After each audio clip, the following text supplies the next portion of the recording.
नमस्कार, मैं कमलेश कबीर आपका एक बार फिर स्वागत करता हूं इस नए एपिसोड में। आज के इस एपिसोड में हम बात करने वाले हैं दिल्ली के विधानसभा चुनाव का, क्योंकि वोटिंग जो है वो लगभग 5-6 बजे के आसपास जो लोग पोलिंग बूथ पे अंदर आ जाते हैं उनको रखा जाता है, बाकी जो है वो बंद हो जाती है। और जिस तरीके से वोटिंग का जो आंकड़ा सामने आ रहा है 60% के आसपास जो है वो इस वक्त जा रहा है, तो आप मान के चलिए कि दिल्ली में जो है वो लास्ट तक जो डेटा आएगा, जो कि चुनाव आयोग ने अपनी असमर्थता जो बताई थी कि ये 11 बजे तक 12 बजे तक अपडेट होते रहते हैं, उस हिसाब से अगर हम ये ट्रेंड देखते हैं तो ये लगभग 70% के आसपास दिखाई देता है। अब बात आ जाती है कि 70% जो मतदान हुआ है, लेकिन मैंने पहले भी कहा था कि पहले लोग जो है वो सीटों का आकलन कर रहे थे, और अब मुझे लग रहा है कि जो लोग पहले सीटों का आकलन कर रहे थे वो गलत कर रहे थे। और क्यों गलत कर रहे थे? क्योंकि अब वो साफ तौर से तस्वीर सामने आने शुरू हुई, और सामने जो तस्वीरें आई है, क्योंकि इसको समझने के लिए आपको किसी सर्वे एजेंसी की जरूरत नहीं है। आप उन लोगों के वीडियो देखें जहां पे ग्राउंड से रिपोर्टिंग चल रही है, जो मतदाताओं से बात कर रहे हैं। और जब लोग मतदाताओं से बात कर रहे हैं तो आप उनसे सुने। और मैंने मेरे ख्याल से ये पहला चुनाव देखा है कि इसमें जो है वो लोग खुलकर बोल रहे हैं कि वो किसको वोट देकर आए या फिर वो किसको वोट देने जा रहे हैं। ये दोनों की बात कर रहा हूं मैं। अब ऐसी स्थिति में बड़ी क्यूरियोसिटी रहती है, जिज्ञासा रहती है कि आखिर जो है वो इसका कंक्लूजन क्या निकलता है, चुनाव का परिणाम किस तरफ जाएगा। तो चुनाव के परिणाम की अगर हम बात करें तो इस वक्त का जो आंकड़ा है, अरविंद केजरीवाल जो है वो जिस परिस्थिति में इस बार फंसे हैं, मैंने पहले भी कहा था कि अरविंद केजरीवाल की 20 से 22 सीट या 20 सीट जो है वो सीधे तौर से कम होती हुई दिखाई दे रही है। ये मैं आज के 15 से 20 दिन पहले की बात कर रहा था, जब सब मीडिया वाले अरविंद केजरीवाल को या आम आदमी पार्टी को एज दे रहे थे। तो ऐसी स्थिति में 62 में से अगर हम 20 सीटें निकाल देते हैं तो वो सीटें आ जाती है 42 सीटें। लेकिन 2 दिन पहले जो मैंने वीडियो बनाया था उसमें मैंने बात की थी कि भारतीय जनता पार्टी की जो सीटें हैं वो 40 से 43 सीटें रह सकती है। ये मैंने थोड़ा सा जो है वो उलट कर दिया था। लेकिन आज जिस तरीके से मतदान का जो ट्रेंड हुआ है और उसके बाद में जिस तरीके से लोगों का जो वीडियो जो वायरल हुए हैं या जो ग्राउंड से जो रिपोर्टिंग हुई है, उसको देखते हुए ये एक बार जो है वो सीधे तौर से लैंडस्लाइड है भारतीय जनता पार्टी का। और इसमें आम आदमी पार्टी के परखच्चे किस तरीके से उड़ेंगे आप अंदाजा लगा सकते हैं। यह ठीक वैसी स्थिति है जिस तरीके से हरियाणा का विधानसभा चुनाव हुआ था और जिस तरीके से महाराष्ट्र का विधानसभा चुनाव परिणाम आया था। अब इसमें आप जो है वो किसी भी कंडीशन में, किसी भी शर्त में, ना आप भारतीय जनता पार्टी को नजरअंदाज कर सकते हो, ना आरएसएस की भूमिका को नजरअंदाज कर सकते हो कि जिस तरीके से आरएसएस ने, और इस बार मैं आपको एक बार फिर जो है वो याद दिला दूं, मैंने पिछले वीडियो में भी जिक्र किया था कि भारतीय जनता पार्टी ने इस बार जो रणनीति बनाई उसमें एक खास रणनीति थी मैन टू मैन मार्किंग। और मैन टू मैन मार्किंग में जिस तरीके से आम आदमी पार्टी फंस गई, अब मैन टू मैन मार्केटिंग में कैसे मार्किंग में कैसे फंसी, अगर हम बात करें नई दिल्ली की विधानसभा सीट की, तो नई दिल्ली की विधानसभा सीट में अरविंद केजरीवाल की ये सीट है, हमने बात की थी। और प्रवेश वर्मा के साथ जो है वो जाट वोटर जो साथ जुड़ गया। तो अरविंद केजरीवाल या आम आदमी पार्टी के कार्यकर्ता जहां पहुंच रहे होते हैं या जहां पे वो जनसभा को या लोगों से मिलने के लिए, उससे पहले वहां पे जो है वो भारतीय जनता पार्टी के कार्यकर्ता खड़े मिलते थे और वो वहां पर जो है उनको विरोध का सामना करना पड़ता था। ये होती है man to man marking. Arvind Kejriwal की किसी भी रणनीति को इस बार जो है वो काम नहीं करने दिया। और इससे भी अगर हम आगे बढ़े तो आज से महीने भर पहले से जब मैंने कुछ चीजें देखी कि भारतीय जनता पार्टी के कार्यकर्ता और नेता, स्पेशली मैं औरतों की भी बात करूंगा, वो भी मैदान में इस तरीके से उतरी हुई थी कि ये झुग्गी झोपड़ियों वाले जो बस्ती वाले लोग थे उनके घरों में ये रुकते भी थे रात को, फिर चाहे वो आरएसएस के कार्यकर्ता हो या भारतीय जनता पार्टी के। और ऐसा नहीं है कि इसमें पुरुष ही थे, इसमें महिला नेत्रियां जो है वो भी शामिल थी। तो आप सोच के देखिए कि भारतीय जनता पार्टी ने इस बार जो है वो रणनीति किस तरीके से अपनाई है। और उस रणनीति में अब अगर हम बात करते हैं, जैसे वोट परसेंट की बात करें, तो वोट परसेंट का जो ट्रेंड इस बार जो दिख रहा है वो दिख रहा है कि आम आदमी पार्टी से vote share Bharatiya Janata party का लगभग 3% से 5% तक ऊपर जा सकता है। और मुझे लग रहा है, मेरा जो मानना है वो लग रहा है कि इस बार भारतीय जनता पार्टी का जो वोट परसेंट रहेगा वो लगभग 46% से ऊपर रहेगा। वो 46 हो सकता है, 47 भी हो सकता है, 48% तक भी जा सकता है। और अगर इसके मुकाबले हम आम आदमी पार्टी की बात करते हैं, जो किसी समय पे 52 से 54% रहता था, उसका वोट शेयर इस बार जो है वो 10% के आसपास कम होता हुआ दिखाई दे रहा है। तो आप मान के चलिए 42, 43 और 44% के आसपास में भारतीय जनता पार्टी रहने वाला, आम आदमी पार्टी का वोट शेयर रहने वाला है। तो ऐसी कंडीशन में जब हम इसका जिक्र करते हैं, तो इसमें अगर आप एक चीज समझोगे तो एक चीज बड़ी आराम से इसमें समझ में आएगी, और वो चीज है कि अगर हम सीटों की बात करते हैं तो आम आदमी पार्टी और भारतीय जनता पार्टी की कितनी सीटें रहने वाली है। तो साफ तौर से आज के जिस तरीके से जो चुनाव का एक ट्रेंड रहा है वोटिंग का, उसके हिसाब से आम आदमी पार्टी की सीटें मिनिमम अगर जिस तरीके से जो आया है निकल के, आप मान के चलिए कि 45 सीटों से ऊपर सीटें आने वाली है।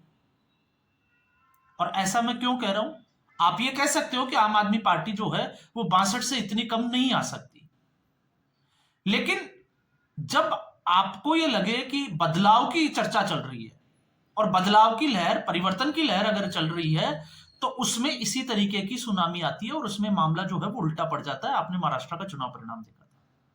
और ऐसा मैं इसलिए कह रहा हूं कि भारतीय जनता पार्टी जब 8 सीटों से, क्योंकि पिछले चुनाव में 8 सीटें थी,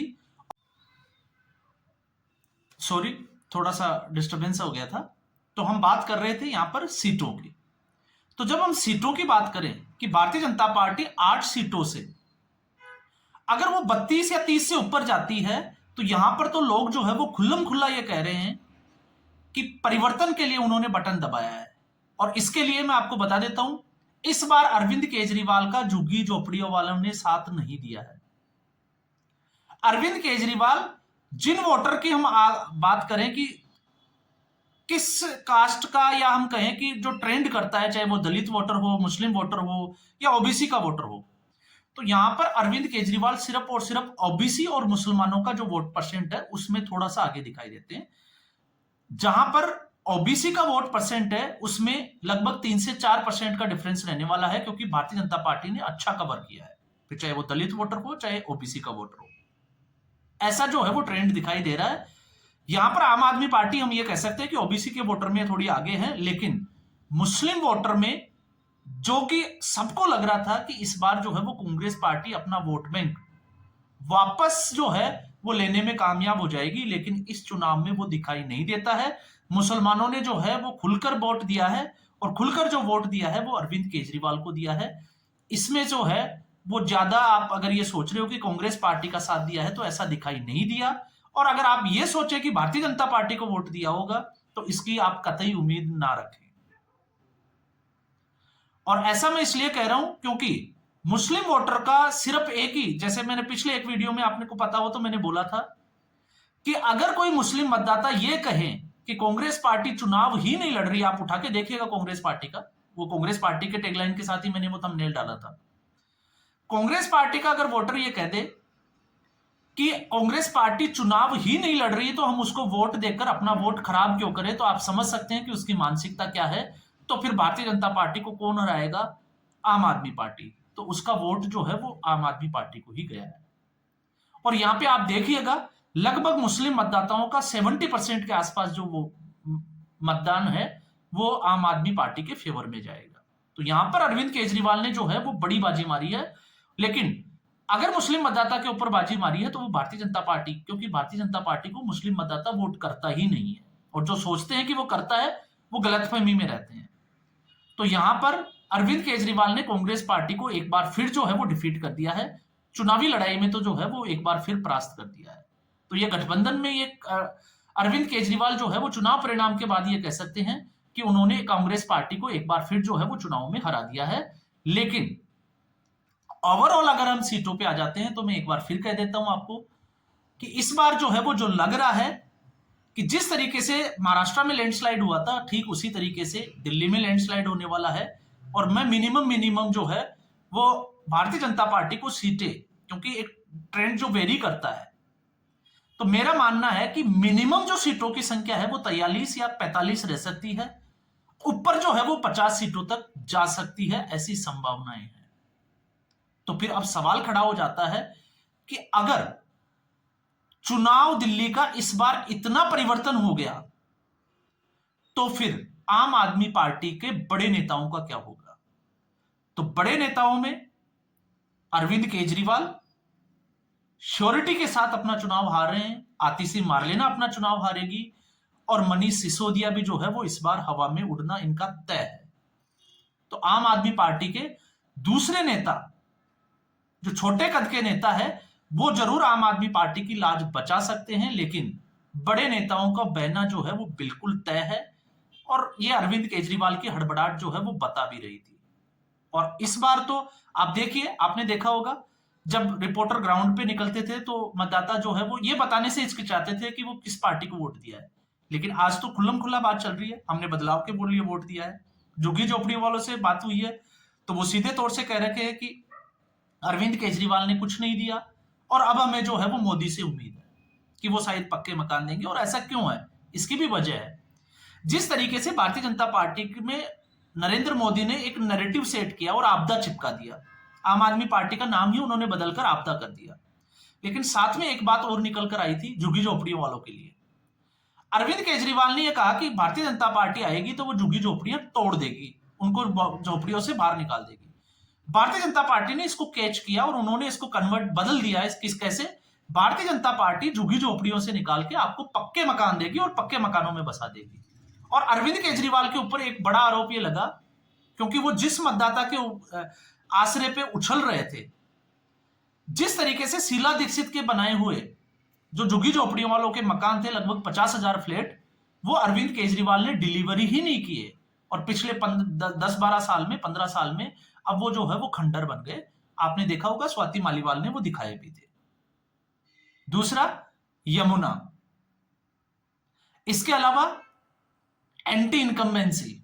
लेकिन उस एंटी इनकम्बेंसी के अलावा सबसे बड़ी जो बात थी वो थी आम आदमी पार्टी के नेताओं को खुद भी ये पता था कि वो इस बार चुनाव हार रहे हैं, और वो चुनाव इसलिए हार रहे हैं क्योंकि अरविंद केजरीवाल ने उन नेताओं को काम करने ही नहीं दिया। सिर्फ और सिर्फ 5 साल में इस जो देखने को मिला दिल्ली में, वो देखने को मिला एलजी ने हमें काम नहीं करने दिया और भारतीय जनता पार्टी ने हमें काम नहीं करने दिया। और यही एक बड़ी वजह है कि अरविंद केजरीवाल का जो अहंकार था, जिसमें वो सिर्फ और सिर्फ एलजी को और भारतीय जनता पार्टी को दोष दे रहे थे, उसी के कारण यह परिणाम हुआ है कि आम आदमी पार्टी अपने उस कगार पे आ गई है कि आज का जो एग्जिट पोल है वो केजरीवाल को ही एग्जिट कर रहा है। और ये अरविंद केजरीवाल के लिए, आम आदमी पार्टी के लिए और उसके वर्चस्व के लिए, ये जिसको कहते हैं ताबूत में आखिरी कील साबित होगी। और इसके बाद में अरविंद केजरीवाल और आम आदमी पार्टी खड़ी हो जाएगी। ऐसा जो है वो मुझे नहीं लगता कि आने वाले समय में ऐसा कुछ होगा, क्योंकि अब आम आदमी पार्टी जो है वो हो सकता है आने वाले 5 साल के बाद में विपक्ष में भी हमें देखने को ना मिले। और कांग्रेस पार्टी, तो ये कांग्रेस पार्टी के लिए बहुत अच्छी संकेत है कि भारतीय जनता पार्टी अगर जीतती है तो अगले चुनाव में वो अपना वोटर जो है उसको अपने साथ जो है वो लाने में कामयाब हो जाएगी, या हम कहें कि हो सकती है। तो फिर अरविंद केजरीवाल, तो अब एक और बड़ी इंटरेस्टिंग चीज आती है कि अगर दिल्ली में अरविंद केजरीवाल हार जाता है तो फिर अरविंद केजरीवाल का क्या होगा। तो मजाक में ही सही, लेकिन मुझे लगता है कि भगवंत मान का इस्तीफा होगा और हो सकता है कि सीएम जो है वो पंजाब में बदल दिया जाए। और इसकी पूरी संभावनाएं हैं, क्योंकि अरविंद केजरीवाल जिस तरीके से सत्ता का भोगी रहा है और जो देखने को मिला है, शीशमहल के अब तो वीडियो सामने आ गए, तो उसे ये साफ तौर से लग रहा है कि अरविंद केजरीवाल को चस्का जो लगा है वो अब उसके बिना रह नहीं सकता। तो जिस तरीके से विभव कुमार को उसने पहले ही सेट कर दिया, क्योंकि अरविंद केजरीवाल को धरातल पे सच्चाई पता है, इसलिए उसने जनता को भ्रमित करने का पूरा प्रयास किया। जनता भ्रमित हुई नहीं, प्रयास पूरा किया गया, और विभव कुमार को उससे पहले ही जो है वो भगवंत मान के ऑफिस में सेट कर दिया। तो अब इनडायरेक्टली अगर देखें तो पंजाब को चला भी अरविंद केजरीवाल ही रहा है, और आने वाले दिनों में 8 फरवरी के बाद में ये चीजें जो है वो क्लियर होती चली जाएगी। तो ये आज का मेरा जो है वो आकलन है, और ये आकलन सिर्फ और सिर्फ मतदाता का जो मूड है उसको देखते हुए मैंने इसकी बात की है, क्योंकि इससे पहले मैं बात करना, मैं आपको पहले भी मना कर चुका था कि मैं इससे पहले जो है वो बात करूंगा भी। तो आज के एपिसोड में बस इतना ही। उम्मीद करूंगा वीडियो एपिसोड आपको पसंद आया होगा। वीडियो को लाइक करें, शेयर करें, चैनल जरूर सब्सक्राइब करें। धन्यवाद।